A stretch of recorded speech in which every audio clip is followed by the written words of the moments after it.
Good morning and welcome to Cawfeetawk. I heard a story that I want to tell you because I heard it and it stayed with me, sort of like that Jay Leno story that I told you. Now, I don't remember the exact details. I'm going to do the best I can, but the message for me was amazing.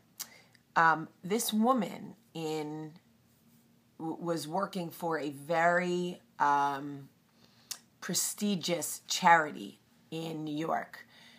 She was very affluent, the best of the best. You're talking Upper East Side of New York City. And she had to go to this meeting where they were talking about putting together the biggest fundraiser of the year in New York.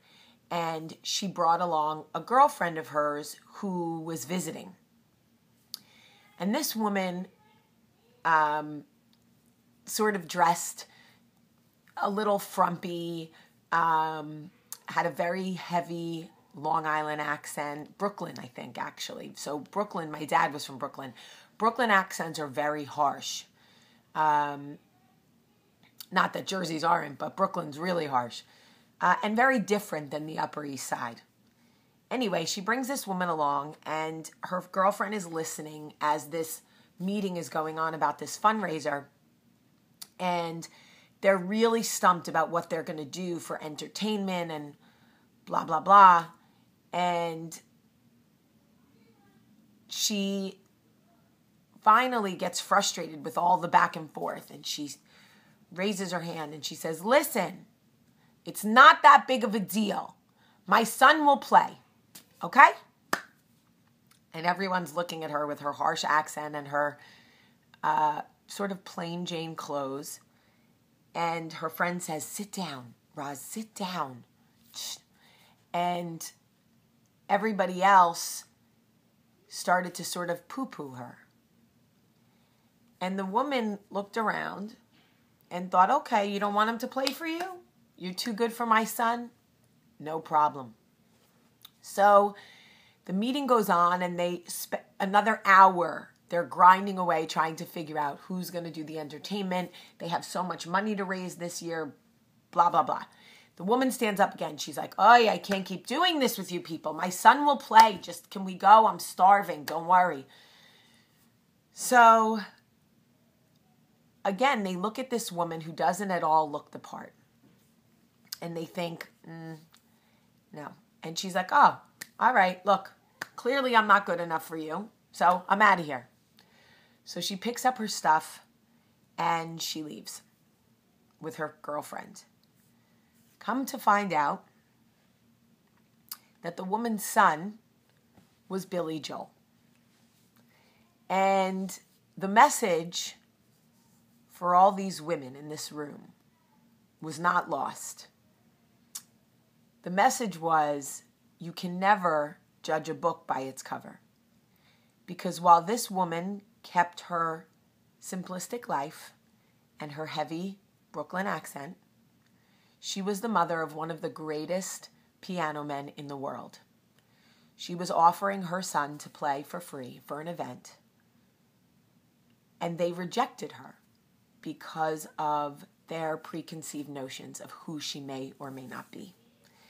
And it got me thinking about how many people we meet in a day that we form snap judgments.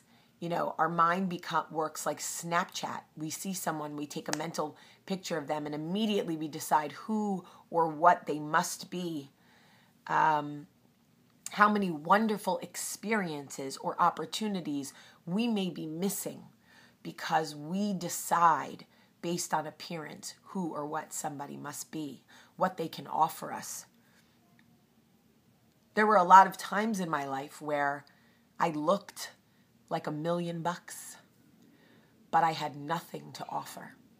Yet so many people wanted to be in my presence based on the way I looked, even though emotionally and mentally I was not only not satisfying, I was draining. I was draining people. But still, because of the way I looked, they chose to hang around me. How many people may not have the outer beauty that our mind is trained to be attracted to, but they have so much to offer.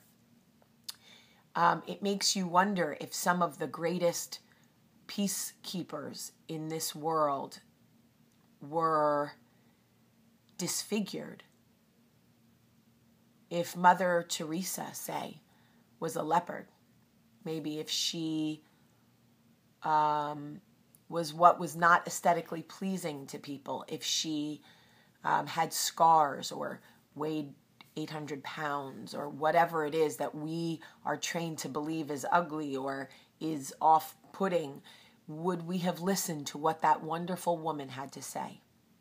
How many of us meet women like Rosalind, Billy Joel's mother, who offer us kindness, love, friendship, but we reject it because they don't look the way we think they should look?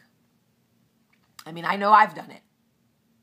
I know that there are probably a few men walking around this planet who could have been the future ex-Miss Jamie Premack if they didn't have like heinous feet, because we all know I have a major foot fetish, so I don't do ugly feet, or whatever. I didn't even give them a chance because they didn't look the way I thought they needed to look. I almost didn't give Michael the chance because I thought he was too old. He was too this. He was too old, that, too that. And look, he's my lobster. Something to think about today. Remember that our bodies are just shells. Literally, just cocoons holding in what really matters. If you look at it that way, if you cut somebody open and it wasn't blood that came out, it was their soul. It was what they had to offer. That's how you need to look at it. So if you can take the time to see past the shell and get down to what's really important, look at what someone really has to offer. Anyway, leaving for Dallas today. So excited, never been. Can't wait to get there. Love you guys so much. Have a great day.